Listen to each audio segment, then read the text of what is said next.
ये सत्र है राष्ट्र नायकों के प्रेरणा स्रोत श्री कृष्ण। विशेष उद्बोधन है और तृतीय सत्र है डॉक्टर रमेश चंद्र कृष्ण जी का। और मेरा ये परम सौभाग्य रहा है कि पिछले 2.5 वर्ष से मुझे लगातार इनका सानिध्य प्राप्त है और इनके ज्ञान को हमारे मंच के माध्यम से लोगों तक पहुंचाने का कार्य मैं कर रही हूँ और इसमें मुझे जो संतुष्टि मिल रही है वो शब्दों में नहीं कही जा सकती है। मैं मैं इनको बहुत ही आदर के साथ गुरुजी बोलती हूँ, गुरुजी का परिचय रखती हूँ कि कांठ के DSM इंटर कॉलेज में सेवानिवृत्त डॉक्टर रमेश चंद्र यादव के मन में जब 1983 में श्री कृष्ण को जानने की उत्सुकता हुई, उन्होंने भारत सावित्री के अलावा डॉक्टर मुंशीराम शर्मा की भारतीय साधना और सूर साहित्य, डॉक्टर गिरधारी लाल शास्त्री की हिंदी कृष्ण भक्ति संहिता सहित श्री कृष्ण से जुड़े 7 ग्रंथों का अवलोकन किया। जो कुछ उन्होंने महसूस किया उसे अपने शब्दों में एक जगह उतारने की उत्कंठा मन में जगी, जो सेवानिवृत्ति के बाद वेग में आ गई। जयशंकर प्रसाद और लक्ष्मी नारायण मिश्र के नाटकों का ऐतिहासिक परीक्षण विषय पर PhD करने वाले और इतिहास राजनीति शास्त्र, प्राचीन भारतीय इतिहास व हिंदी में मास्टर डिग्री लेने वाले इस लेखक ने योगेश्वर श्री कृष्ण, 600 पृष्ठ की श्री कृष्ण पराक्रम परिक्रमा, 4 भागों में श्री कृष्ण कीर्ति कथा, महाभारत की कालजयी पात्र, गीता दर्शन, कृष्ण वंदे जगत गुरु आदि ग्रंथों की रचना कर डाली। कृष्ण की अनूठी भक्ति में इन्होंने अपने नाम व घर के साथ श्री कृष्ण जोड़ा ही अपने मोहल्ले का नाम भी कृष्णपुरी रखवा दिया। अपने ग्रंथ भारत महान का विश्व को अवदान के जरिए भारतीय संस्कृति की मिठास विश्व के तमाम देशों तक घोली। और ऐसे उत्तर प्रदेश रत्न से सम्मानित महानुभाव जिनको मैं बहुत ही आदर के साथ एनसाइक्लोपीडिया कहती हूँ, और क्यों कहती हूँ इसका परिचय अभी आपको मिलने वाला है। और मैं आपको बताऊँ कि हमारा अंत सेवा फाउंडेशन फेसबुक पेज और यूट्यूब चैनल पे हर बुधवार को शाम को 6:30 बजे गुरु जी के साथ एक कार्यक्रम किया जा रहा है, जो पहले भारत की महान विभूतियाँ और वर्तमान में भारत महान का विश्व को अवदान एक साप्ताहिक कार्यक्रम चल रहा है। आप वहाँ भी जुड़िए, उनको सुनिए। और मैं बहुत ही आदर के साथ उनको आमंत्रित करना चाहती हूँ कि मंच पे कृपया आएँ। और उसके पहले हमारे साथ एक रिटायर्ड IAS गुप्ता जी यहाँ पे बैठे हुए हैं, DK गुप्ता जी, मैं उनको भी आमंत्रित करना चाहूँगी कि गुरु जी के साथ आप मंच पे आएँ। तो जोरदार तालियों के साथ आप लोग उनका स्वागत कीजिए।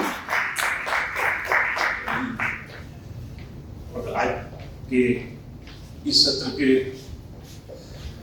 मुख्य वक्ता डॉक्टर रमेश चंद्र यादव जी और सारे प्रबुद्धजनों जो आप यहाँ बैठे हैं, आप सबका मैं धन्यवाद करता हूँ। इस कार्यक्रम में आपने मुझे भी आमंत्रित किया। मैं मूलतः मुरादाबाद जनपद का रहने वाला हूँ और पढ़ाई के लिए BHU बनारस यूनिवर्सिटी गया, वहाँ पर लेक्चरर हो गया। पर घर के लोगों ने ये भावना की, जिम्मेदार फैमिली थी, तो जब हम गए अपनी दादी को बताया, अम्मा कहते थे उन्हें कि अम्मा मैं लेक्चरर हो गया हूँ। 107 साल की थी, कम सुन पाती थी। तो हमने कहा अम्मा मैं लेक्चरर हो गया हूँ। तो कहने लगी क्या बेटा? फिर बताया कि अम्मा मैं पढ़ाता हूँ बच्चों को। तो कह अरे मास्टर हो गया, तेरा पिता तो बाप को कहता था बड़ा होशियार कलेक्टर बनेगा। तो एक अजीब सी भावना थी। उस जमाने में अंग्रेजों की गुलामी में हम लोग ग्रसित रहे, तो उस समय वह डिप्टी कलेक्टर ही सब कुछ नजर आते थे, बाकी और कुछ सब बेकार समझते थे। तो मैं अच्छा खासा काशी हिंदू विश्वविद्यालय में न्यूक्लियर फिजिक्स का लेक्चरर था।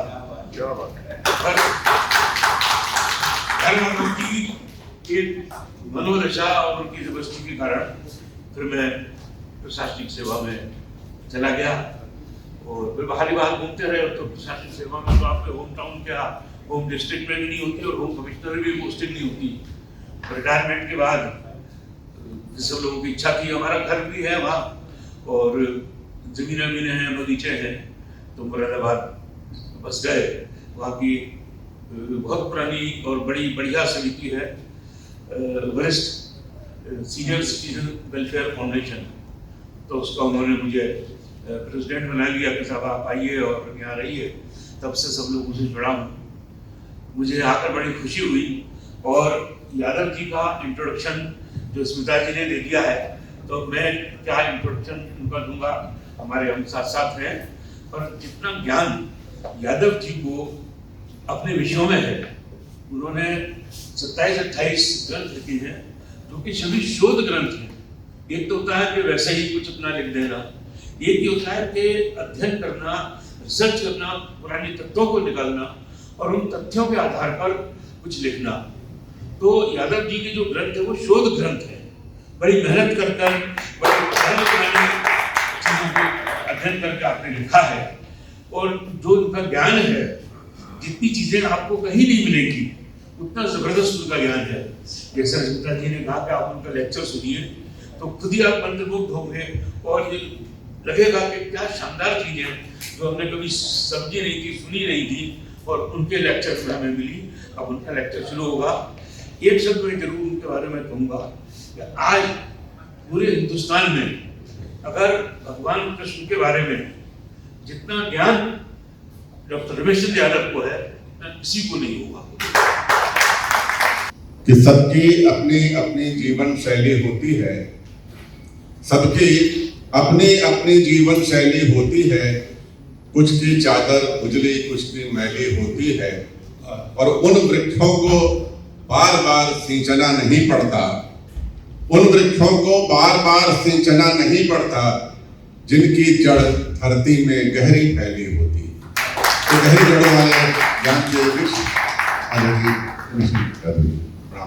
आदरणीय अध्यक्ष महोदय, पूजनीय मातृशक्ति, धर्म प्रेमी,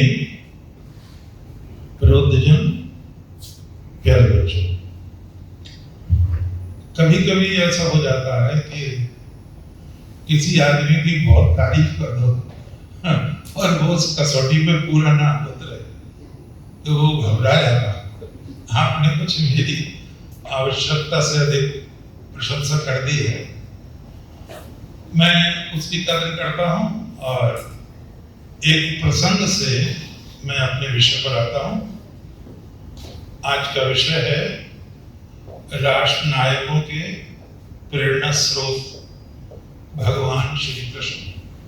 एक प्रसंग से मैं अपनी बात प्रारंभ करूं।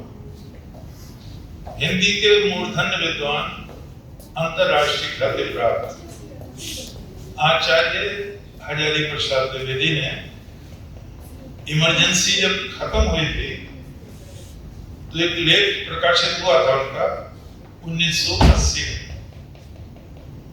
और उस समय ये साप्ताहिक हिंदुस्तान चलता था, बंद हो गया।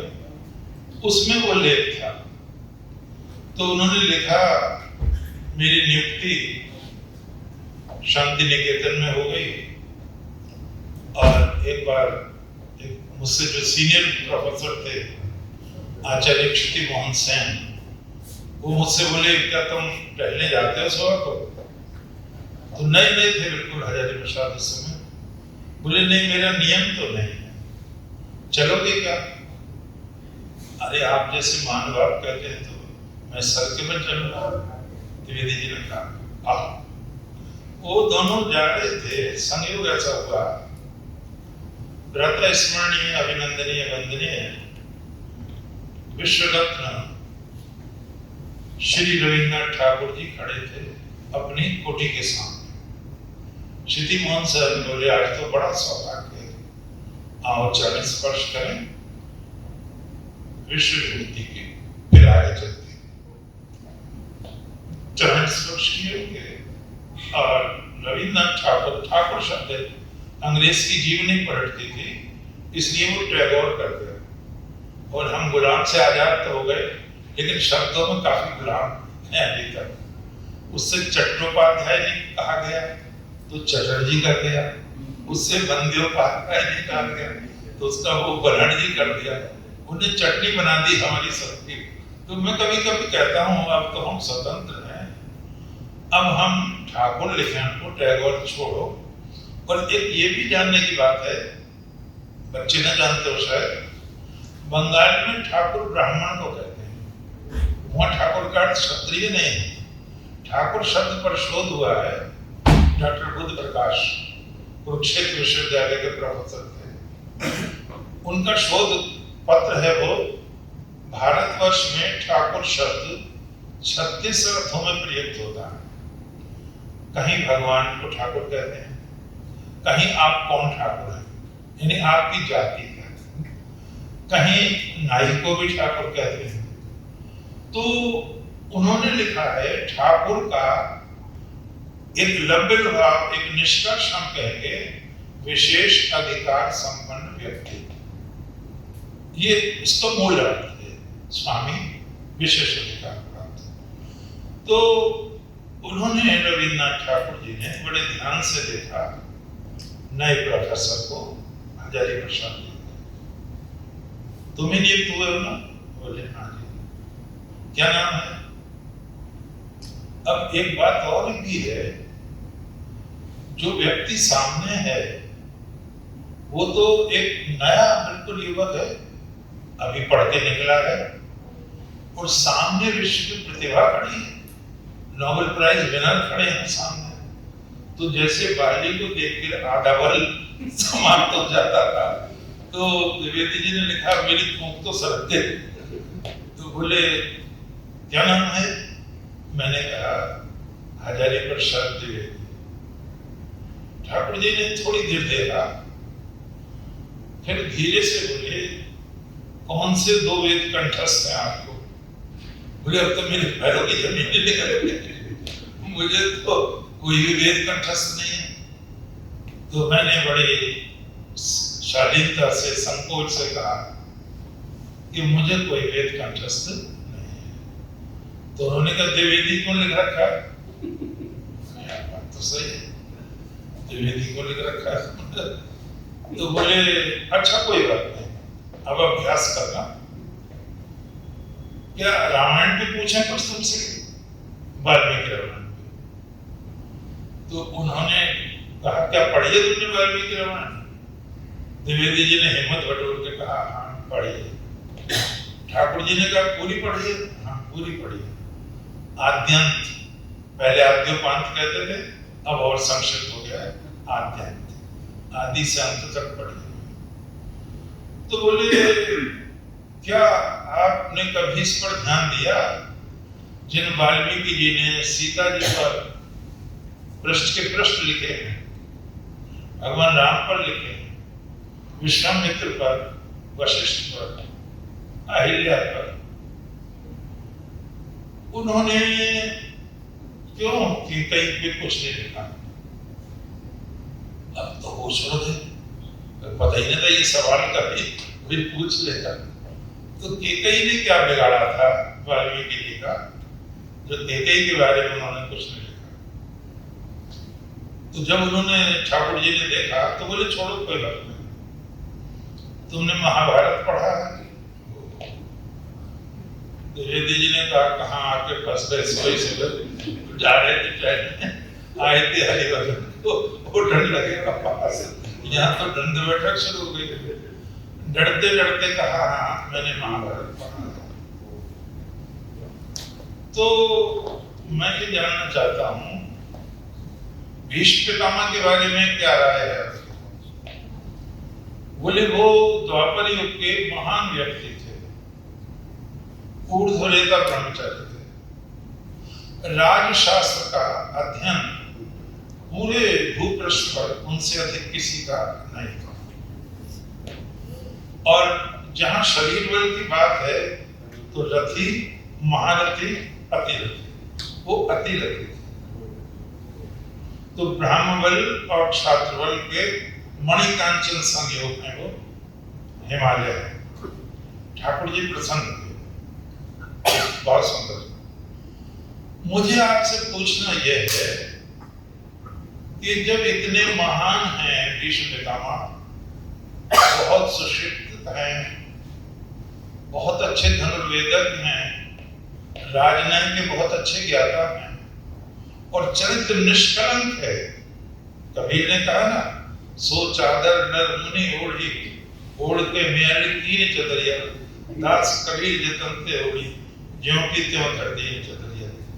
तो मैं ये जानना चाहता हूं कि भीष्म पितामह से 3 पीढ़ी बाद, एक पीढ़ी 20 वर्ष की होती है, भीष्म पितामह के 3 पीढ़ी बाद जो बालक पैदा हुआ, जिसको हम कृष्ण के नाम से जानते हैं, तो वो कौन से गुण थे कृष्ण के, और वो कौन सी भावना, कौन सी कमी थी भीष्म में कि भीष्म तो खिसकते चले आए नीचे को, और जो बालक उनसे 3 पीढ़ी बाद पैदा हुआ वो धीरे धीरे उठता हुआ ईश्वर के विग्रह में परिवर्तित हो गया।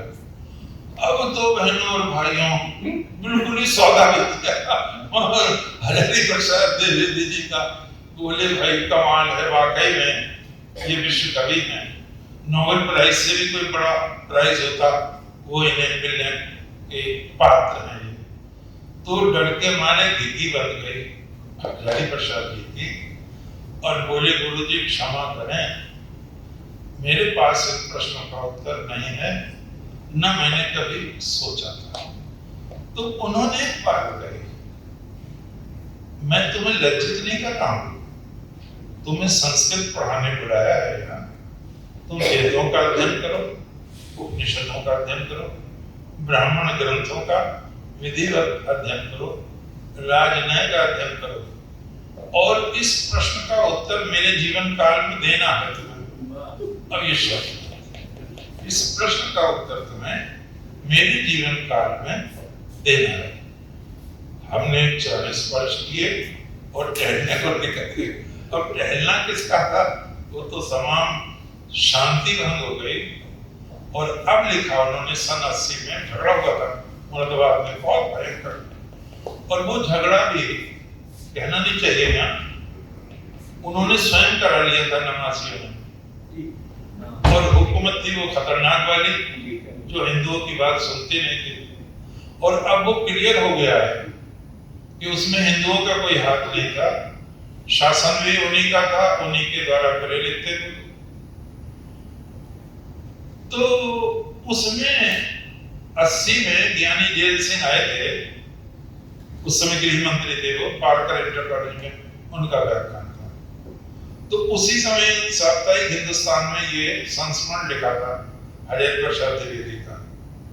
तो उन्होंने कहा, एक सज्जन है, उम्र में छोटे हैं, मेरा आदर बहुत करते हैं।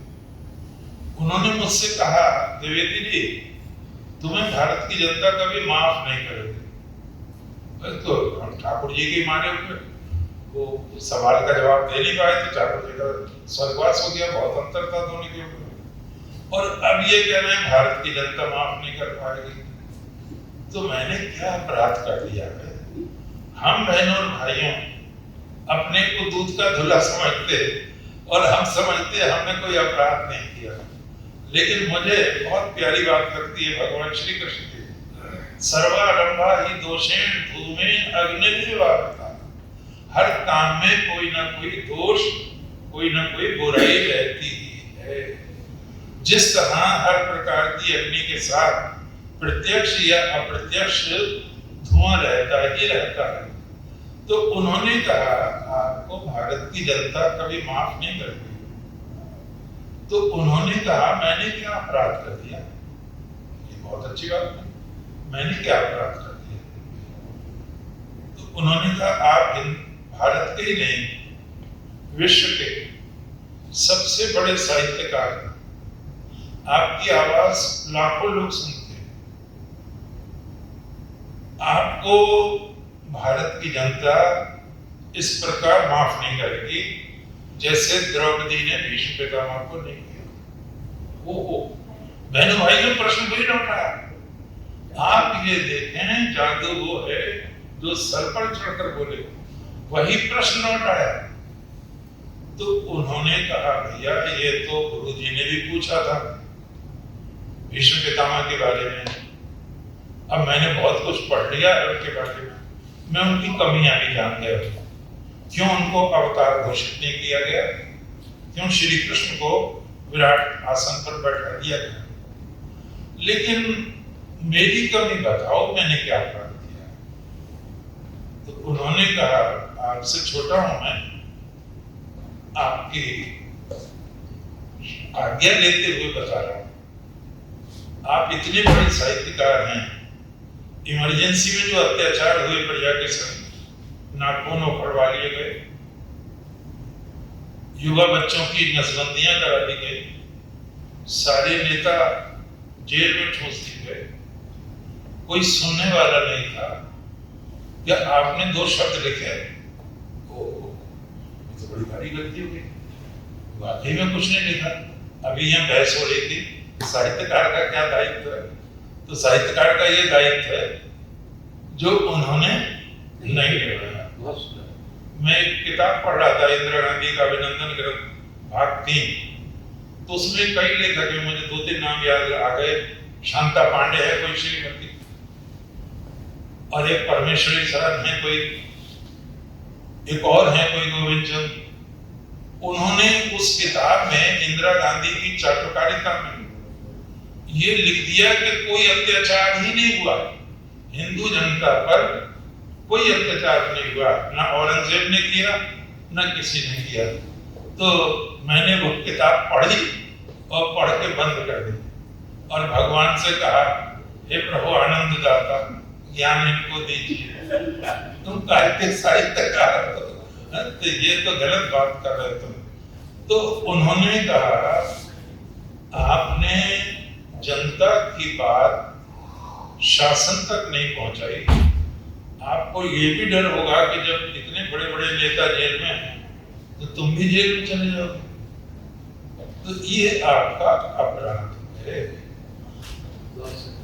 अब बंधुओं और बहनों, हजारी प्रसाद द्विवेदी जी उस लेख में लिखते हैं, अब मैंने भीष्म को पकड़ा, तब तो मैं युवा था, अध्ययन नहीं था, अब तो बहुत पढ़ लिया, बहुत लिख लिया। भीष्म पितामह ने कभी भी किसी मोड़ पर, मार्मिक मोड़ पर सही निर्णय नहीं लिया, और उनका जो व्यक्तित्व है वो खटाई में पड़ता चला गया। जैसे उदाहरण के रूप में पाराक्रम, जब द्रौपदी का चीर खिंच रहा था तो द्रौपदी ने कहा, मैंने इसमें जो बनाया है B.R. चोपड़ा साहब ने, उसमें एक पंक्ति है, मूल महाभारत में नहीं है वो पंक्ति। द्रौपदी ने पूछा था, क्या आपकी बेटी का चीर खिंच रहा होता तब भी आप धर्म की व्याख्या करते? बड़ा गजब सेंटेंस, मासूम रजा ने मुसलमान होते हुए कैसा बढ़िया सेंटेंस, आर पार हो गया। क्या आपकी बेटी का चीर खिंच रहा होता तब भी आप ऐसी व्याख्या करते धर्म की? भीष्म पितामह के सचमुच वो चीज पार निकल गई। तो द्रौपदी ने ये कहा भीष्म पितामह से, आप आयु वृद्ध भी हैं, ज्ञान वृद्ध भी हैं, आप ये बताइए, जब मुझे दांव पर लगाया गया तो युधिष्ठिर स्वतंत्र थे या पराजित हो गए थे? दास हो गए। अब भीष्म को स्वीकार करना पड़ा, वो तुमसे पहले अपने को दांव पर लगा चुके थे और दास हो गए थे। तो उन्होंने कहा, द्रौपदी ने, क्षत्राणी है, पांचाल की रहने वाली, यही बरेली, शाहजहांपुर, फर्रुखाबाद ये राज्य है उनका, ये नेहरू की मेहरबानी है, इसका पांचाल राज्य होना चाहिए था नाम। उसे रोहिलखंड पसंद आया भले आदमी को, उसने पांचाल राज्य होने नहीं दिया, पता नहीं क्या उन्हें शिकायत थी। तो द्रौपदी को इसलिए पांचाली कहते हैं। एक बार मैं गांव में था, एक सज्जन बोले, आप बड़े विद्वान बनते हैं। अरे मैंने कि क्यों, नाराज हो गया, मैंने तो अभी कुछ कहा भी नहीं। तो बोले पांचाली किसे कहते हैं? तो मैंने कि तुम बताओ। तो बोले जो 5 पति कर ले उसे पांचाली कहते हैं। मैं भाई तुम तो बहुत बड़े ज्ञानी। मैंने कि पांचाल राज्य का नाम है और पांचाल राज द्रुपद की वो बेटी है, तो इसलिए पांचाली। तो बोले अरे हम तो यही समझे कर रहे थे। तो मैंने कहा आप मत समझियो ये बात। तो द्रौपदी ने, पांचाली ने ये कहा भीष्म पितामह से, एक व्यक्ति जो स्वयं को हार चुका है उसे क्या अधिकार था स्वतंत्र व्यक्ति को दांव पर लगाने का? बहनों और भाइयों, प्यारे बच्चों, मैं सारे महापुरुषों पर बहुत श्रद्धा करता हूं, लेकिन मुझे भीष्म पितामह के प्रति बड़ी विरक्ति सी हो गई इस समय। उन्होंने धर्म की आड़ लेके नारी को धोखा दिया, उन्होंने हनन कर दिया। जहां भगवान मानो ये कहते हैं यत्र नार्यस्तु पूज्यन्ते रमन्ते तत्र देवता, और तुम क्या व्याख्या दे रहे हो, क्या तुम व्यवस्था दे रहे हो?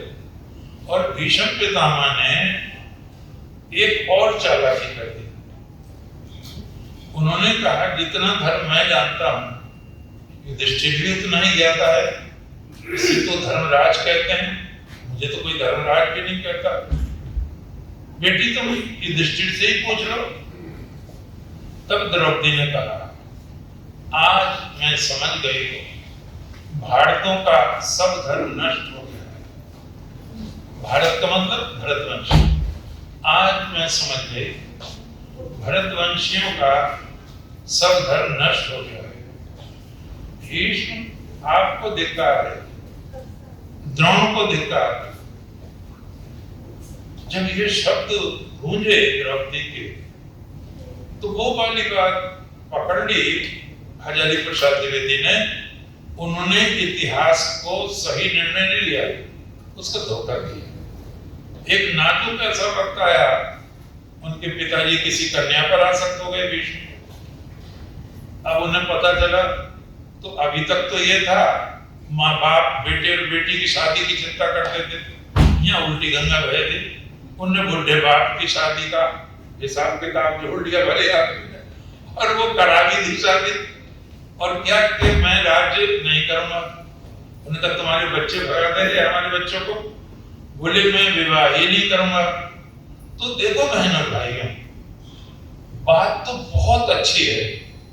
ऋषि मुनि भी ऐसा ब्रह्मचर्य नहीं साध पाते जैसा भीष्म ने साधा है, लेकिन ब्रह्मचर्य तो दयानंद ने भी साधा था, भगवान शंकराचार्य ने ब्रह्मचर्य साधा था, विवेकानंद ने सिखाया था।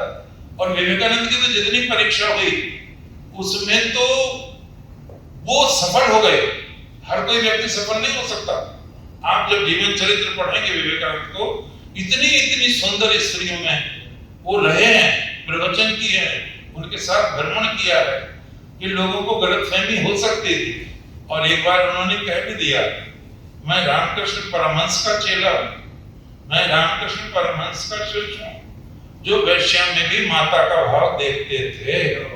मैं स्त्री को माता के अतिरिक्त और किसी रूप से परिचित नहीं। तो कैसे महान पुरुष हुए हैं। तो भीष्म पितामह की हम वंदना करते हैं, स्तुति करते हैं। और स्वयं भगवान श्री कृष्ण ने कहा है स्त्री सहस्रई परिवृता, आप हजारों स्त्रियों के बीच में रहे हैं, राजाओं के राजा हैं। आपने 36 प्रकार के राजसी भोजन किए हैं, फिर भी आप ऊर्ध्व रेता ब्रह्मचारी हैं, ऐसा मैंने कभी सुना नहीं है। मैं आपको प्रणाम करता हूं। हमने ये पढ़ा जरूर है, ब्रह्मचर्य तपसा देवा मृत्यु पाग्नर, ब्रह्मचर्य की साधना करके मृत्यु पर विजय पाई जा सकती है। लेकिन पितामह आपको देखा है 59-58 दिन शेष रह गए थे, 6 महीने जिसे हम गलती से कहते हैं, 58 दिन शेष रह गए थे। आप लगातार 57 दिन से, 58 दिन कह रहे हैं उनको, 98 दिन, आप लगातार 57 दिन से शरशैया पर लेटे हुए हैं। कितने घाव हैं, कितनी असह्य पीड़ा है, और आपने मृत्यु को फटकार कर दूर कर दिया। आई हुई मृत्यु से कहा अजय भीष्म, योग नहीं जाने का है अभी, रुको कहीं पास, और स्वयं लेट गए। वाणों का ही शयन, वाणों का ही उपधान कर, व्यास कहते हैं पड़े रहे वे युद्ध मुक्त, काल के करों से छीन मुष्टिगत प्राण को, बाट जोती रही मृत्यु शास्त्री, हाथ जोड़कर मृत्यु खड़ी गई। 58 दिन, क्या चरित्र है। आप जितनी प्रशंसा करेंगे उतनी कम है। दोबारा आदमी पैदा नहीं हो रहा है साहब, गुरु भी मरते हैं, तमाम मरते हैं। आप देखते हैं इधर आया काल, गला दबाया। और ये इस युग में रविन्द्रनाथ ठाकुर को उन्होंने योगी अरविंद ने दिखाया। योगी अरविंद जी का जब स्वर्गवास हो गया तो 111 घंटे तक मेडिकल बोर्ड बैठा रहेगा। उसने ये नहीं कहा उनका स्वर्गवास हो गया, क्योंकि एक खतरा ये था, वो बहुत बड़े योगी थे और 24 घंटे में 23 घंटे वो समाधि में रहते थे। कहीं वो समाधि में तो नहीं है? ये पल्स वल्स सब बंद कर लेते हैं योगी लोग, धड़कन वड़कन बंद रहती है, लेकिन मरते नहीं हैं। तो 111 घंटे जैसे ही व्यतीत हुए, उनकी नाक के दाईं तरफ एक सफेद धब्बा है। तब डॉक्टर्स ने कहा, अरे स्वर्गवास तो 111 घंटे पहले हो चुका है योगी राज का, लेकिन इतनी तपस्या, इतना ब्रह्मचर्य है कि शरीर भी ऊर्जास्वित हो गया, आत्मा तो ऊर्जास्वित हो ही गई। तो भीष्म पितामह को भगवान स्वयं प्रमाण पत्र दे रहे हैं कि आप जैसा ब्रह्मचारी मैंने नहीं देखा, मैं आपको प्रणाम करता हूं। मैं कुछ चीजें आपके सामने कहूंगा। अभी बहन ने बताया, हमारे डीएम साहब ने भी बताया, मैंने एक निबंध पढ़ा था डॉक्टर वासुदेव शाहदेवाल का, महापुरुष श्री कृष्ण। हाई स्कूल की किताब थी गद्य मंजूषा, उसमें मैंने पढ़ा था उसको। और आपसे मैं क्या कहूं, मैंने उसको कम से कम 100 बार पढ़ा और मैंने इतना सुंदर निबंध कभी पढ़ा नहीं था। ये तो मुझे बाद में पता चला कि जो निबंध है वो उनकी व्याख्या है महाभारत की, भारत सावित्री नाम से 3 खंडों में। तीसरे खंड में महापुरुष श्री कृष्ण निबंध है, वहां से लिया गया था जो कोर्स में आया था। उसके बाद बहनों और भाइयों, मैंने एक निबंध और पढ़ा डॉक्टर राम मनोहर लोहिया जी का। अद्भुत निबंध है, 16 पेज का निबंध है। मैंने एक बार सभा के उसमें मैं चला गया तो मैंने कहा, तुम लोहिया जी का बड़ा नाम लेते हो, लोहिया जी ने क्या कहा है कृष्ण पे, कभी बताओ तो सही। भाई तुम्हारा तो प्रवर्तक भी यदुवंशी है, भगवान का वंशज बताता है अपने को, तो लोहिया जी ने क्या लिखा है कृष्ण के बारे में, तो कोई जवाब ही नहीं। अब पढ़ा नहीं, चिंतन नहीं है। तो लोहिया जी की तो एक बात मैं जरूर कहूंगा। लोहिया जी ने कहा, जब भी मैया की बात आती है, यशोदा आ जाती है। जब भी मैया की कल्पना, नाम भी आ जाए तो यशोदा आ जाए, और लला की आती है तो कन्हैया आ जाता है। माँ बेटे का इससे प्यारा संबंध मुझे और कोई परिचित नहीं हो। धन है वो मैया और धन है वो कन्हैया। दूसरी चीज, उन्होंने पंडे को छेड़ दिया कि वृंदावन इतना गंदा है और तुम कहते भगवान की भूमि है और यहाँ लीला करते हैं। तो पंडे ने घबरा गया, वो नेता तो नेता ही होते हैं। नेताजी आप कहाँ के हैं? बोले मैं राम की अयोध्या का हूँ। तो कहता फैजाबाद था, फैजाबाद में अयोध्या, अब तो अयोध्या हो गया। तो पंडे ने बड़ी शालीनता से कहा कि एक ही बात है, रामकृष्ण तो एक ही बात है। और लोहिया जी ने लिखा, मैंने उसे फिर छेड़ दिया। तो बोले बात तो सुनो, माखन मिश्री खाने वाले, लुटाने वाले, बंदरों को खिलाने वाले कन्हैया की हमारा दिल लगा है कन्हैया से। सत्तू खाने वाले राम से क्या स्नेह करेंगे? अब बुरा न माने कोई, आप जितना पूरब में जाएंगे गरीबी मिलेगी, विद्वता तो मिलेगी, लेकिन जितना पूरब में जाएंगे आप गरीबी मिलेगी। आप जितना पश्चिम में जाएंगे मालदारी मिलेगी। वो झटपट भी मिलेगा थोड़ा सा, लेकिन मालदारी भी मिलेगी। तो लोहिया जी जैसा तेज तर्रार आदमी, उसने कहा मैंने फिर पंडित से पूछना थी, मेरी तो उसने बोलती बंद कर दी। कभी कभी बिना पढ़ा लिखा आदमी भी बोलती बंद कर देता है। एक विषय है, कृष्ण जी ने जो दर्शन दिया उसके रहते हुए हम गुलाम कैसे हुए, इस विषय पर मैं थोड़ा आपको मैं खुद आपसे झकझोरूंगा। आप मुझसे प्रश्न करना, मैं आपसे प्रश्न करूंगा। जब गीता जैसा दर्शन है, युद्ध का दर्शन है, तो हम 1000 साल क्यों गुलाम रहे? क्यों हम स्वतंत्र नहीं हुए? योद्धा तो आए, महाराणा प्रताप आए, छत्रपति शिवाजी आए, महाराणा संग्राम सिंह आए, छत्रसाल आए, चंपत राय आए। ऐसा नहीं है, एक दिन भी स्वतंत्रता युद्ध बंद नहीं हुआ, एक दिन भी। पूरे भारत में कहीं ना कहीं हिंदू आंदोलन करते रहे, पूरा उन्होंने नियंत्रण नहीं होने दिया मुस्लिम सत्ता का।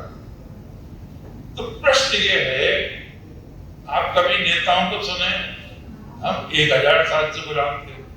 दूसरे नेता जी आएंगे, वो कहेंगे साहब हम 1500 साल से गुलाम थे।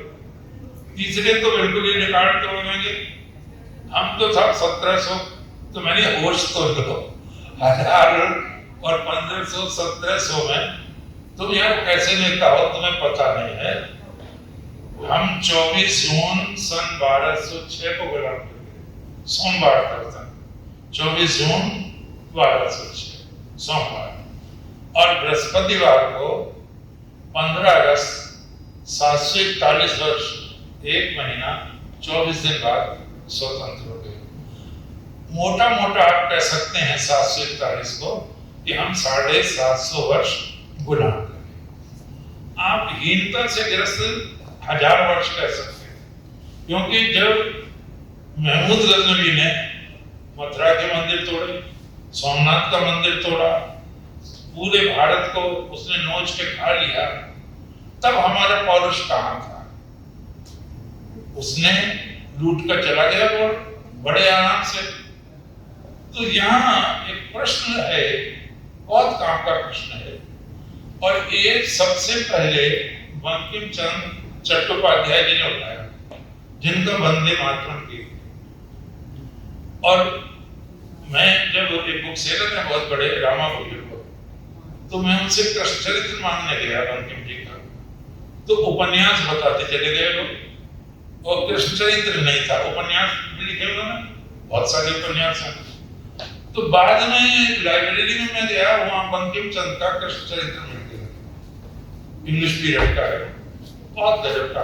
सबसे पहला कृष्ण चरित्र वही है, आलोचना का। तो उन्होंने लिखा है भगवान श्री कृष्ण के बारे में, बोले आज हम श्री कृष्ण को क्या समझते हैं? बचपन में वो छोड़ के, जब बड़े हुए तो छिछोरी हरकतें करते थे, उससे बड़े हुए उन्होंने चालाकी से भीष्म द्रोण को मरवा दिया। क्या यही प्रभु चरित्र है? क्या यही ईश्वर चरित्र है? क्या इससे कल्याण होगा देश का? और तब उन्होंने बहुत मेहनत से कृष्ण चरित्र लिखा। उन्होंने कहा अगर हम उपन्यासकारों की कल्पनाओं को हटा दें तो पूरे विश्व में न किसी भाषा में न किसी साहित्य में इतना पवित्र, निष्कलंक, संपूर्ण चरित्र नहीं है जितना भगवान श्री कृष्ण का है। और उन्होंने ये भी कहा हम गलती कहाँ करते हैं? हम गलती करते हैं अहिंसा परमो धर्मा की व्याख्या करते। ये अहिंसा परमो धर्मा की व्याख्या भगवान कृष्ण की नहीं है। आप लोग बड़े प्रबुद्ध लोग हैं, इस बात को बहुत अच्छी तरह समझे। अहिंसा परम धर्म, जैन धर्म तो इसी पर है, बौद्ध धर्म का भी यही सिद्धांत है, गांधी वगैरह का भी यही सिद्धांत है। बंकिम चंद्र जी की पकड़ देखो, आप दाद दो जिसने वंदे मातरम गीत लिखा, और उसी से हम स्वतंत्र हुए। वंदे मातरम गीत गा गा कर फांसी पर चढ़े हैं हमारे पूर्वज लोग। तो उन्होंने लिखा है भगवान श्री कृष्ण के बारे में, उन्होंने कहा अहिंसा परम धर्म है, ये बात सही है, लेकिन जब कोई दुष्ट, जब कोई राक्षस संतों को मारने, बहन बेटियों के साथ बलात्कार करने, गांव में आग लगाने आ रहा हो तो अहिंसा परम धर्म नहीं है, तब हिंसा परम धर्म है। हमारे गुलाम होने का कारण देखें, बंकिम चंद्र जी ने पकड़ लिया, तब अहिंसा परम धर्म नहीं है, तब हिंसा परम धर्म है। और महाभारत का प्रमाण दिया बहनों भाइयों, महाभारत में है, एक व्याध बहुत से पशुओं को मारता था और निश्चित रूप से वो नरक जाना चाहिए था, लेकिन एक जानवर आ गया जंगल में, वो उससे भी ज्यादा खतरनाक था और वो निर्दोष पशु पक्षी मनुष्यों सबको मार देता था। लेकिन उस व्याध ने उस जानवर को मार दिया और उसको लेने स्वर्ग से विमान आया। ये जो हिंसा है, ये अहिंसा की कल्याण की जननी है। अगर आप ऐसी हिंसा नहीं करेंगे तो देश गुलाम हो जाएगा और हम इसी गलतफहमी में रहे। दूसरी चीज स्वामी विवेकानंद की, आप देखें, स्वामी जी ने इस कार्य को आगे बढ़ाया। एक बार ढाका में पूछा गया था स्वामी विवेकानंद से, हम अपना कल्याण और मोक्ष की कामना करते हैं, तो आप बताइए हम किसे पढ़ें? एक व्यक्ति बता दो बस। तो बंधुओं और बहनों, प्यारे बच्चों, स्वामी जी ने 3 बार, एक बार नहीं 3 बार, बंकिम बंकिम बंकिम, आप केवल केवल केवल बंकिम चंद्र जी को पढ़िए। बंकिम जी के साहित्य ने धार्मिक ग्रंथों को पीछे छोड़ दिया। हम रामायण और गीता का पाठ करते हैं नित्य, उनसे प्रेरणा लेते हैं, लेकिन प्रभाकर ने लिखा है, लेखक ने, वंदे मातरम गीत ने धार्मिक ग्रंथों से भी आगे चलकर वो जज्बा, वो जोश जगा दिया। लोग स्वयं फांसी के फंदे की तरफ बढ़ते चले गए और भारत को स्वतंत्रता के स्वर्णिम आंगन में पहुंचाकर ही उन्होंने दम लिया। इस लेखनी को, इस साहित्यकार को, इनका नाम है बंकिम चंद्र चट्टोपाध्याय। तो विवेकानंद ने जब कहा बंकिम चंद्र, अब बंकिम बंकिम बंकिम, अब आप विवेकानंद को पढ़िए। एक निबंध है उनका, अब मेरी आपसे प्रार्थना है आप उसको जरूर पढ़ें। और वो रामकृष्ण मिशन से अलग भी छप गया है। वैसे वो 10 खंडों में 10वें खंड में है, अब अलग से बुकलेट आ गई उसकी। उसका नाम है प्राच्य और पाश्चात्य, पूरब और पश्चिम। पहले अंग्रेजी में था, फिर हिंदी में हो गया। तो स्वामी जी ने वहां कहा है, हम किसके औलाद हैं? हम कृष्ण की औलाद हैं। हमारा भगवान कौन है? कृष्ण हमारे भगवान। लेकिन हम नाम तो लेते हैं कृष्ण का, आप देखिए, पकड़ देखिए, हम नाम तो लेते हैं कृष्ण का और काम करते हैं ईसा का। बहुत प्यार से समझना, हम नाम तो लेते हैं कृष्ण का, बदनाम करते हैं और काम करते हैं ईसा का। दाएं गाल पर थप्पड़ मारे, बायां भी कर दो। हिंदू इस काम को कर रहा है 1000 साल से, दाएं मारे बाएं पे कर दे। और अजगर करे न चाकरी, पंछी करे न काम, दास मधुका कह गए सबके दाता राम। वो कर संत बड़ा भाई शाखा, भाई भाई जो राम रच राखा। हमने लोक से भागने की इतनी कहावतें गढ़ ली। आपने कभी विचार किया हो आल्हा की क्या योजना थी? एक खुफिया आदमी, एक जासूस चंदेल राजा की तरफ भेज दिया, जिसका नाम ताला सैयद था। एक जासूस पृथ्वीराज चौहान की तरफ भेज दिया, जिसका नाम भूरा मुगल था। इन दोनों का काम था हिंदुओं को लड़ाओ। और बंधुओं और बहनों, आल्हा में क्या लिखा गया? उसने कहा तुम लड़ने से क्यों लड़ते हो? ताला सैयद का था 22 बेटे हैं ताला के, घर की 3 लाख तलवार, अरे मैं बाहर से बुलवा लूंगा। और फिर वो क्या कहता है? 12 बरस आने वाले 12 बरस तक कुत्ता जीवे, 20 बरस तक सियार, 30 बरस तक छत्री जीवे, ज्यादा जीने को देखता। और वेद भगवान क्या कहते हैं? जीवेन श्रद्धा शतम, तुम जीव श्रद्धा शतम, तुम 100 वर्ष से पहले, और भूयश् श्रद्धा शता। प्रभु आपकी कृपा हो तो हम 100 वर्ष के भी आगे जिए। और ये क्या लिखवा रहा है देश का दुश्मन? तुम मर क्यों न रहे? 30 वर्ष के हो गए। अर्थात जब आक्रमणकारी आए तो उसे देश विधवाओं से भरा हुआ मिले, बुढ़े और बच्चों से भरा हुआ मिले, युवा शक्ति समाप्त हो जाए। बंधुओं, इस षड्यंत्र को हम समझ नहीं पाए और 4 महीने तक आला पढ़ते रहे, जिसे देखो। और अगर आप महाभारत पढ़ें तो 10,000 हाथी का बल है। किसमें? भीम में। आज भी भीम की उपाधि दी जाती है। और उदल में 60,000 हाथी का बल है। और दोनों के पैर में पदम है, मरेंगे नहीं। और घोड़े हवा में उड़ते हैं। और गुरु अमरा है जो मरे हुए को जिंदा कर देगा। और लड़ाई किसकी है? लड़की पे लड़ाई है। लड़की तेरी है, ब्याह हम करेंगे। ये गुंडों वाले काम, अरे जिसकी लड़की है वो ब्याह करेगा, जिससे भी करना चाहे। तो जितनी भी लड़ाइयां आप देखें वो हिंदुओं को मरवाने की लड़ाई है। आधा ने, उदल ने, इंदुल ने, मलखान ने। आप बताएं, आप भी प्रबुद्ध लोग हैं, क्या इन्होंने मोहम्मद गौरी के खिलाफ लड़े कभी? क्या कभी कुतुबुद्दीन ऐबक के खिलाफ लड़ेंगे? क्या अलाउद्दीन खिलजी के खिलाफ लड़े? इस बात को मेरी बहनों, भाइयों, मेरे श्रेष्ठ विद्वानों, प्यारे बच्चों, इस बात को बंकिम चंद्र जी ने समझा, इस बात को विवेकानंद जी ने समझा। तुम नाम तो कृष्ण का लेते हो, काम ईसा का करते हो। अंग्रेज कितना चालाक है, अध्ययन देखें, अंग्रेज कितना चालाक है। नाम ईसा का लेता है और काम कृष्ण का करता है। नियतम कुरु कर्मत्वम कर्म ज्यायो है कर्मणा शरीर यात्रा की चाहते ना प्रसिद्धि अकर्मणा। निरंतर कर्म करो, निरंतर कर्म करो। कर्महीन के लिए कोई जगह नहीं है।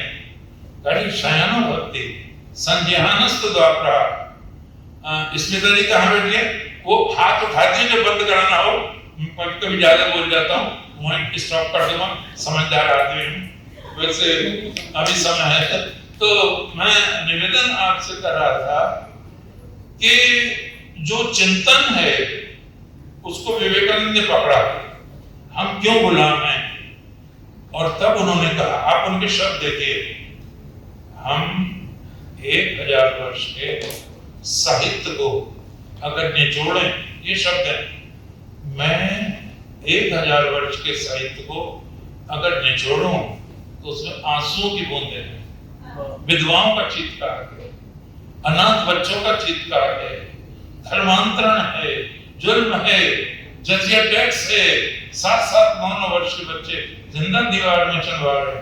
मैं अगर 1000 वर्ष के साहित्य को निचोड़ूं, वो साहित्यकार जो सम्मानित हो गए वो सुनते तो उन्हें भी कुछ अच्छा लगता कि हमारे लिए भी कुछ ना कुछ है यहाँ पे मामला।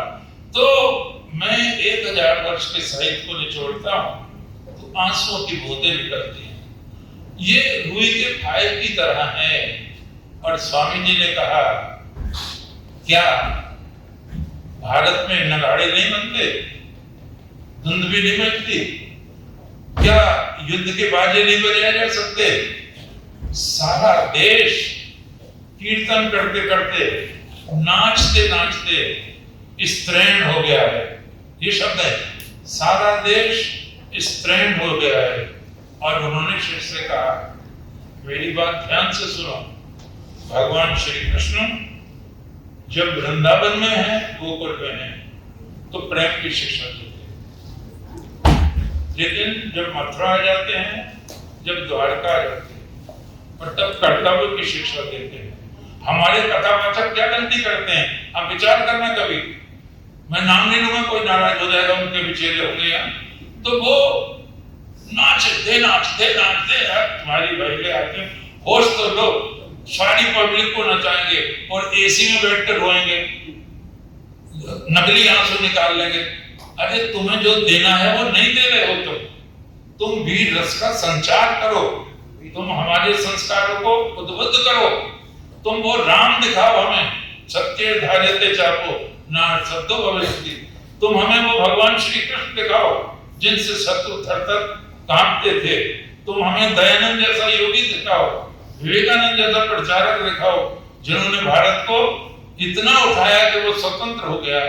लेकिन आज भी वही नाच, वही गाना, वही कीर्तन। तो स्वामी जी के शब्द हैं, 1000 वर्ष से राधे बोल, हरि बोल, हरि बोल। स्वामी जी के शब्द हैं, मेरे शब्द नहीं है। कोई मुझे गाली दे सकता है कोई, लेकिन शब्द मेरे नहीं है, शब्द स्वामी जी के। 1000 वर्ष से हरि बोल, हरि बोल, हरि बोल। जब पागलों की बात एक मनुष्य ही नहीं सुनता तो वो तो परमात्मा है। अब तुम परमात्मा की बात सुनो, क्या शब्द लिखे, तुम परमात्मा की बात सुनो। जैसे ही शिव भगवान के होठ खुलते हैं, क्या कहते हैं, क्लेव्यम मास कामा पाठ नय तत्ते पद्धते क्षुद्रम हृदय दौर्बल्यम तत्तोत्तिष्ठ परंतर। हे पाठ, क्यों धनुष फेंक दिया? बंधुओं बहनों, महाभारत में 3 कृष्ण हैं और 1 कृष्ण है। महाभारत में कृष्ण एक नहीं है, 3 है और 1 कृष्ण है। द्रौपदी का नाम कृष्ण है, द्रौपदी की बेटी है, द्रौपदी विशेषण है, नाम नहीं है, नाम कृष्ण है। और इन चारों का रंग क्या है, कभी विचार करना इस बात पर। रंग क्या है? जो आकाश का रंग, जो समुद्र का रंग। अवतार का रंग आकाश से दिखाई देगा, ओम हम ब्रह्म। जहां अनंत जल होगा नीला दिखाई देगा, हाथ में लेंगे तो नीला नहीं है, अनंत आकाश नीला दिखाई देगा। तो जो अनंत है, जिसे हमने ब्रह्म मान रहे हैं, जिसको हम परमात्मा मान रहे हैं, उसको धरती पर लाना होगा। तो बहनों और भाइयों, उसको अनंत रंग में ही रंगना होगा। यही कारण है भगवान राम हो चाहे भगवान श्री कृष्ण हो, सारे नील घन श्याम उस नील वर्ण के हैं। भगवान श्री कृष्ण का नाम कृष्ण है, अर्जुन के 10 नाम है, उसमें से एक नाम कृष्ण है। भगवान व्यास का मूल नाम कृष्ण है, कृष्ण द्वैपायन व्यास। द्वीप में पैदा हुए द्वैपायन, धर्म का विस्तार करते हैं, उपाधि नाम कृष्ण है। तो एक कृष्ण जिसके हाथ में गांडीव है, जब देश की रक्षा का प्रश्न आता है, जब उनको दंड देने का प्रश्न आता है, जिन्होंने नारी को नंगा करने का प्रयत्न किया था, जान पर बैठाने का प्रयत्न किया था, जब उनको दंड देने का समय आता है, जिन्होंने निर्दोषों को आग में जलाने का प्रयत्न किया था, जिन्होंने जुए के भयंकर खेल में डालकर उनको भिखारी बना दिया था, जब उनको दंड देने का समय आया तो तू स्वयं भिखारी बन गया और तेने धनुष पटक दिया। और तब भगवान कहते हैं, क्लेव्यम मास कामा पाठ नय तत्ते पद्धते क्षुद्रम हृदय दौर्बल्यम तत्तोत्तिष्ठ परंतर। उठ के खड़ा हो और मार शत्रु को और राज्य को भोग। ये उन्होंने उस अर्जुन को जो भाग रहा था खड़ा किया। और ये संवाद कितना चला बहनों भाइयों? लगातार 2 घंटे तक चला। आप कभी भगवत गीता पढ़ें मूल संस्कृत में तो 2 घंटे लग जाएंगे आपको। तो ये संवाद लगातार 2 घंटे चला। आप मुझसे ये पूछ सकते हैं, साइंस के जमाने में क्या सेना देखती रही? हाँ, सेना देखती रही। कृष्ण योगीराज ने सम्मोहन कर दिया, समय की गति को रोक दिया, जैसे उन्होंने सूर्य को रोक दिया था जयद्रथ को मरवाने के समय। आप कृष्ण की तुलना नहीं कर सकते किसी से भी। समय रोक दिया, लोगों को पता ही नहीं चला कितना समय हो गया। 700 श्लोक।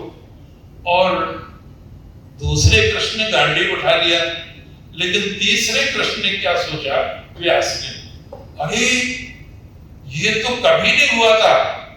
ईश्वर और जीव आमने सामने हैं, ईश्वर परमात्मा और जीवात्मा आमने सामने है, और वो उसको गुरु ब्रह्मा गुरु विष्णु गुरु महेश्वर इसमें नहीं बांध रहा है, उसको इष्ट कह रहा है। बंधुओं का भी आप विचार करना, किसी भी गुरु ने शिष्य को इष्ट नहीं कहा है। भगवान कृष्ण पहले महामानव हैं जिन्होंने शिष्य को इष्ट कहा है। इष्टो असि, डरने की बात नहीं है, तो मेरा इष्ट है।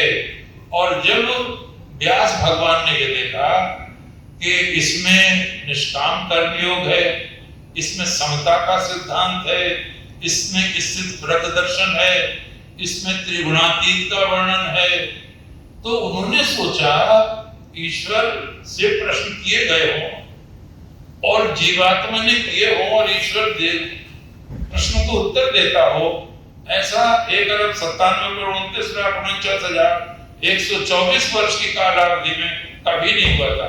वो उस समय हुआ जब द्वापर का अंत चल रहा था। तो इस कृष्ण ने, जिनको हम व्यास कहते हैं, ये सोचा अरे मेरा जीवन भी पवित्र हो जाएगा, मैं भी धन्य हो जाऊंगा, क्यों ना मैं इन दोनों कृष्ण की बात को लिपिबद्ध कर दूं। ये उनका महत्व है जो तीसरे कृष्ण है। कृष्ण कौन है बहनों भाइयों प्यारे बच्चों? कृष्ण संस्कृति है। जब कोई दुष्ट संस्कृति को अनावरण करे, उसकी लज्जा हरण करे, तो हर कृष्ण का कर्तव्य है, हम सब कृष्ण हैं, हम सब राम हैं, हम सब भारतीय हैं, हमारा कर्तव्य है हम अत्याचारी से लड़ें, उसको परास्त करें। What difficulties? Meet them, greet them and defeat them. मैं एक दो छोटे छोटे उदाहरण देके समापन की ओर बढ़ूंगा। भगवान श्री कृष्ण जब गोकुल में हैं, कितने काम किए। लड़कियां नंगी नहाती थी यमुना में, बंद कर दिया। ये कितना बड़ा काम किया, कोई नहीं कर सका उनसे पहले। दूसरा काम क्या किया? गोकुल का दूध दही मथुरा जाता था, रुकवा दिया, असहयोग कर दिया। तीसरा क्या काम किया? मक्खन और दूध बच्चों को नहीं पीने देते थे लोग बेचने के चक्कर में, उन्होंने कहा यहीं पियो मेरे सामने, और मल्ल विद्या का अभ्यास कराया। भगवान श्री कृष्ण ने मल्ल विद्या का अभ्यास कराया और संगीत का अभ्यास कराया। ये बहुत बड़ी क्रांति की बैकग्राउंड पृष्ठभूमि श्री भगवान ने गोकुल में दी। और दूसरी चीज, जब वो कंस से आमना सामना हुआ तो 11 वर्ष की उम्र में आए हैं, 7 वर्ष समीकरण ठीक किया है। बहुत बड़े विद्वान हैं, चिंतामणि विनायक हुए, महाभारत मीमांसा 1-1 वर्ष का दिया है, मैंने भी 1-1 वर्ष का दिया है भगवान का। तो 18वें वर्ष में जब भगवान हो गए तो बड़ी दुश्मनी थी यादवों की 2 शाखाओं में, वृष्णियों में और भोजों में। भगवान कृष्ण वृष्णि हैं, जिसे वार्ष्णेय भी कहते हैं, बनी हुई याद वार्ष्णेय हैं, ये पहले यादव ही थे, वो अलग बात है, कभी फिर करेंगे। तो वो वार्ष्णेय और ये भोज, कंस भोज है, इन दोनों में बहुत दुश्मनी थी और कंस के अत्याचार बढ़ते जा रहे थे। भगवान ने कंस को मारने से पहले इन दोनों में संधि कराई और संधि शादी से कराई। उन्होंने उग्रसेन की लड़की सुतनु का विवाह वृषने अक्रूर से कराया और ये कहा अगर तुम अलग अलग रहे तो सबको मार देगा कंस। भाग गए थे लोग, विभिन्न क्षेत्रों में भाग गए थे, बहुत बुरी स्थिति थी। और तब भगवान आए वहां दरबार में और एक धोबी ने, रजक ने, हमारा जाति से कोई मतलब नहीं है, मैं देख रहा था टीवी पे वो जो बहुत अच्छे कथावाचक हैं अवधेशानंद, वो माफी मांग रहे थे। वो कोई धोबी के बारे में टिप्पणी हो गई थी उससे।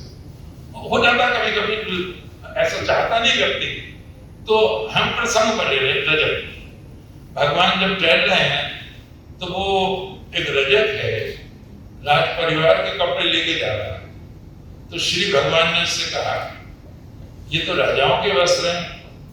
तो बोले हाँ, महाराज कंस के परिवार के। बोले हम उनके भांजे हैं दोनों, मैं और बड़े बेटे, तो 2 जोड़ी हमें दे दो और वो नाराज नहीं होंगे। बड़ी अच्छी बात कही, वो नाराज नहीं होंगे। तो वो कुछ ज्यादा ही उजट हो गया। बड़ा आदमी इतना खतरनाक नहीं होता जितना उसके चमचे खतरनाक। तो वो कुछ ज्यादा हट गया। भगवान ने फिर भी बलराम मारने को चढ़े, भगवान ने मना किया। फिर उस भगवान ने जब दोबारा मुलाकात की तो बोला बुलाऊं सैनिकों को धक्के मार के निकाल देंगे वनवासी कहेंगे। तब बहनों और भाइयों आप पढ़ें उसको, कराग्रेण कायात पड़ता, ये माना है कृष्ण ने, कराग्रेण कायात पड़ता, उसकी गर्दन कट के दूर चली गई। हल्ला मच गया, दुकानें बनी होगी, हो ज्यादातर दुकानें तो सबकी हो, शटर पटर बंद होने लगे। क्या हो गया, क्या? अरे वो आ गया, वो आ गया, वो आ गया। भाई कौन आ गया? अरे जो कंस को मारेगा वो आ गया। तो बोले यहाँ तो पूरी सेना है कंस की और उसके 9 तो भाई हैं, इसे कौन मार देगा? और जरासंध इसका ससुर है। तो बोले वो मारने वाला आ गया। तो बोले काहे से मारेगा? अरे हाथ से मार देगा, न तलवार उठाएगा और न गदा उठाएगा। किसी अस्त्र शस्त्र, अस्त्र वो है जो फेंक कर मारा जाता है, शस्त्र वो है जो हाथ में थाम कर मारा जाता है। उसे ना अस्त्र की आवश्यकता है न शस्त्र की। अब आए भगवान कृष्ण, आमना सामना हुआ। आप कल्पना करें, वो राजा है, सिंहासन पर बैठा है। श्री भगवान क्या कहते हैं उससे, नीचे उतर आओ। एक बालक जो अभी गांव से आया है और एक राजा को जिसका दबदबा है पूरे भारत में, नीचे उतर आओ। उसने कहा, क्या कहा? उसे बता दिया ये कृष्ण भांजा है मेरा, समझ गए। तो उसने कंस ने कहा, तुम्हें बोलने का संस्कार नहीं है? श्री भगवान ने हंसते हुए कहा, मामा जी संस्कार 16 होते हैं, 15 आपके हो चुके हैं, ये मेरे हाथ से होना है। ये 16वां संस्कार मेरे हाथ से होना है। और वो अनबन भगने लगा, खड़ा हो गया, तलवार संभाल ली, ढाल ले ली उसने। और भगवान श्री कृष्ण का उसका युद्ध हुआ। महाभारत में है, भागवत में युद्ध नहीं दिखाया है। भागवत में सीधा उसका केश पकड़ के नीचे फेंक दिया और धरती का स्पर्श करने से पहले ही उसके प्राण उखड़ गए, मर गए। लेकिन महाभारत में है, स्वयं भगवान ने कहा है, मैंने बड़ा भारी युद्ध करके उसे और सुनामा उसका बड़ा भाई उसको मार दिया। तो जब आमने सामने होता है तो आप कई बार सुनते होंगे कि भगवान में 16 कलाएं हैं। आप कई बार सुनते होंगे भगवान में 9 रस हैं। ये महात्मा सूरदास को प्रणाम है, उनकी वजह से 10वां रस लिया गया। बादशाह को रस कवियों को मानना पड़ा, पहले नहीं। तो वो रस 16 कलाएं, 64 विद्याएं आप कृष्ण के रूप में देखें। भगवान कृष्ण का दर्शन करें, आप समझें, आप उसी दृश्य में पहुंच गए। कवि कहता है, मल्लानाम अशन्यनाम नरवरा स्त्रीणाम स्मरो मूर्तिमान गोपानाम सदनवस्ताम शितुजाम शास्त्रा सपुत्रोश्च मृत्य भोज पतेर विराट दृशाम तत्त्वम परम योगिनाम वृष्टिनाम पर देवतेति रंगम गता सारजा। क्या कहते हैं व्यास? भगवान श्री कृष्ण अग्रज बलराम जी के साथ जब रंगभूमि में पधारे तो जिनसे कुश्ती होनी थी, आंध्र के पहलवान मुष्टिक, चाणूर, शल, तोषक, तो उन्होंने जब भगवान के भुजदंड देखे तो उन्हें आश्चर्य हुआ। उन्होंने कोई नौजवान लड़का ऐसा नहीं देखा था। भुजाएं लोहे की, हम देखें क्या शरीर होगा। आप कभी रामलीला देखते हैं और कृष्ण लीला, तो जो सबसे कमजोर उसे तो राम बनाएंगे, और जो सबसे कमजोर होगा, कंस का या रावण का थप्पड़ पड़ जाए तो तख्त के नीचे घुस जाए, उसे कृष्ण बनाएंगे। उन्हें पता ही नहीं है शास्त्र का, उन्होंने अध्ययन ही नहीं किया। भगवान कृष्ण की भुजाएं देखकर, मांसपेशियां देखकर, गठित शरीर देखकर, 9 लाख गाय हो जिसके यहाँ, उनका दूध पीता हो, कसरत करता हो, ब्रह्मचर्य की साधना करता हो, योग की आराधना करता हो, उसकी जब भुजाएं देखी, मल्ला नाम मशनी, अरे लोहे की, ये तो लोहे का शरीर है। आज तक तो ऐसा पहलवान देखा ही नहीं। मल्ला नाम मशनाम नरवरा।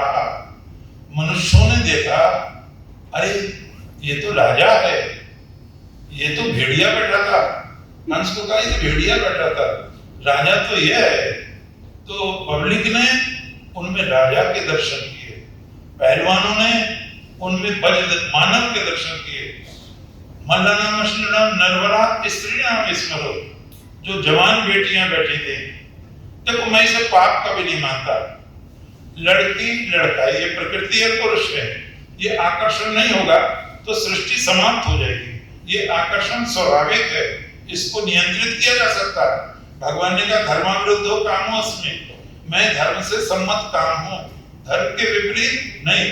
तो जो जवान बेटियां थी वो आसक्त हो गई सब भगवान श्री कृष्ण पर, और उन्होंने क्या सोचा, ये सोचना अशुभ नहीं है, ये स्वाभाविक है। मैं वकालत करूंगा, ये स्वाभाविक है। अरे हमें ऐसा पति मिले, हमें ऐसा सुंदर, स्वस्थ और कैसा देव मानव। तो उन्होंने कहा स्त्री नाम स्मरो। एक सखी ने दूसरी से कहा, क्या तूने देखा है इतना सुंदर बालक? बोले मैंने तो नहीं देखा कभी भी। तो उन्होंने कहा, कहते हैं कामदेव बहुत सुंदर है। कामदेव तो भगवान जनार्दन के पैरों की धूल भी नहीं है। तो स्त्री नाम स्मरो, स्त्रियों को उनमें कामदेव के दर्शन हुए। स्त्री नाम स्मरो, मूर्तिमान। और भोज जो बहुत बड़ा दुष्ट था, उसको क्या लगा मेरी मृत्यु हो गई। ऊपर देखता था, नीचे देखता था, दाएं देखता था, बाएं देखता था। काय व्यू का प्रयोग कर दिया भगवान ने, योगी हैं वो, अनेक शरीर बना लिए उन्होंने। तो जिधर भी वो देखता था उधर ही उसे भगवान कृष्ण भगवान कृष्ण भगवान कृष्ण ही दिखाई देते थे। इस प्रकार से हम देखते हैं योगी लोग बैठे थे, योगियों को भगवान कैसे लगे?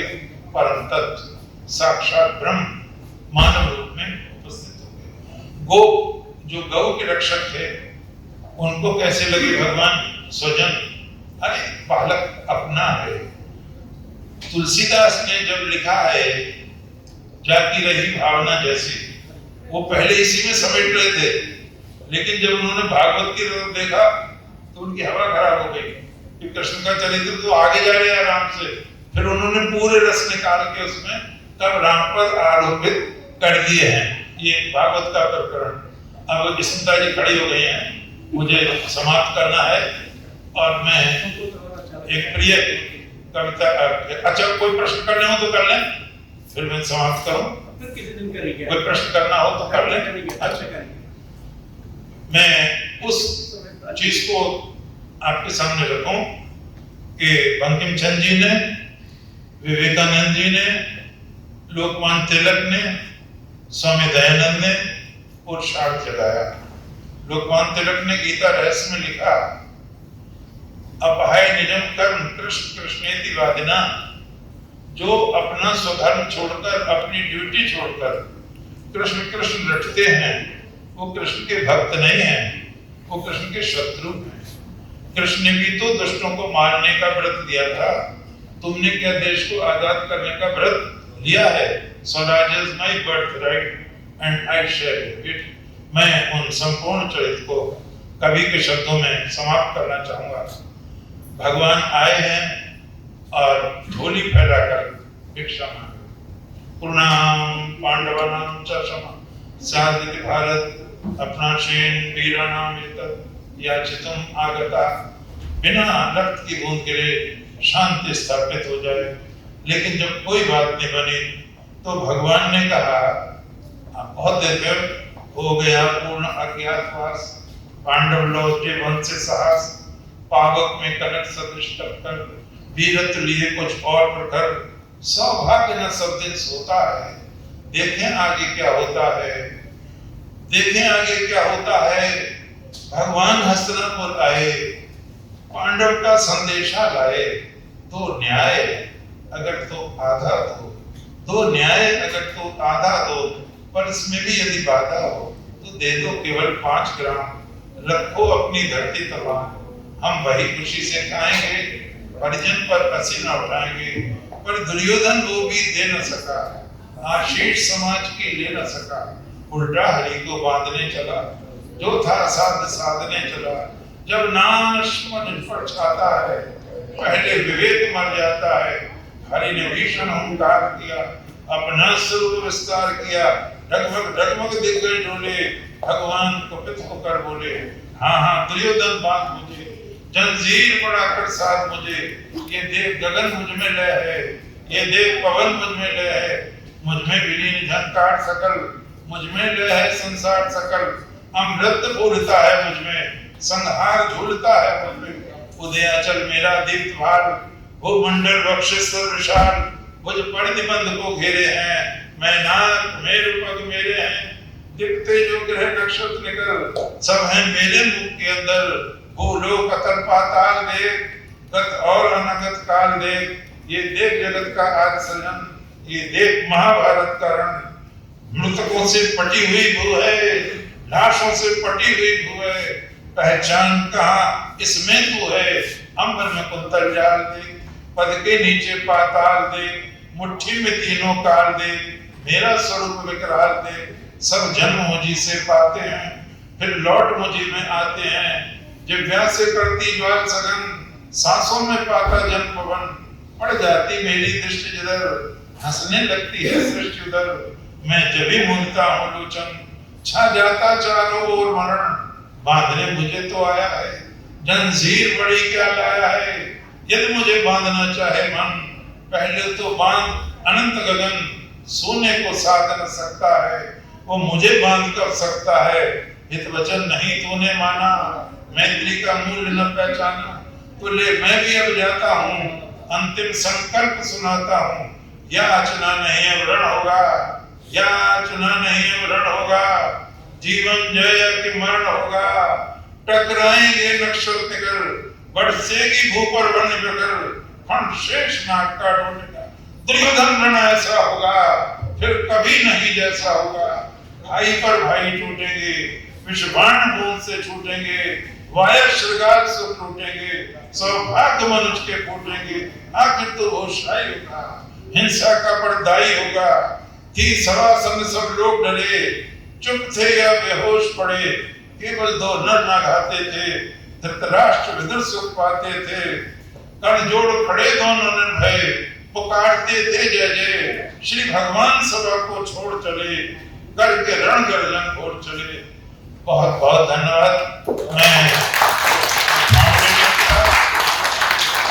मैं फाउंडेशन का, मैं स्मिता जी का, उनके पूरे स्टाफ का बहुत बार धन्यवाद दूंगा। और मैं ये भी प्रसन्नता व्यक्त करूंगा, हमारे सौभाग्य से शताब्दियों बाद आज प्रधानमंत्री के रूप में, प्रदेश के मुख्यमंत्री के रूप में, गृह मंत्री के रूप में वो लोग आए हैं जिन्होंने 500 वर्षों का हमारे माथे से कणक पहुंच दिया है। राम जन्मभूमि बन गई है, कृष्ण जन्मभूमि बनने को तैयार है।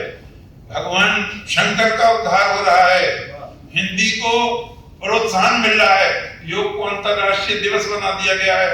भारत जगत गुरु के रूप में पुनः आ रहा है। विवेकानंद का स्वप्न साकार हो रहा है, तिलक का स्वप्न साकार हो रहा है। आप सबकी जय और शासन को भी मैं प्रणाम करता हूँ। बहुत बहुत बहुत अब और नहीं चलने देनी,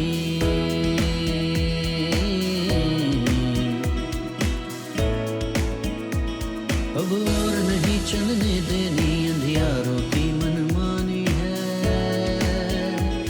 अंतस में ज्योत जलानी है, अंतस में ज्योत जलानी है, अंतस में ज्योत जलानी है।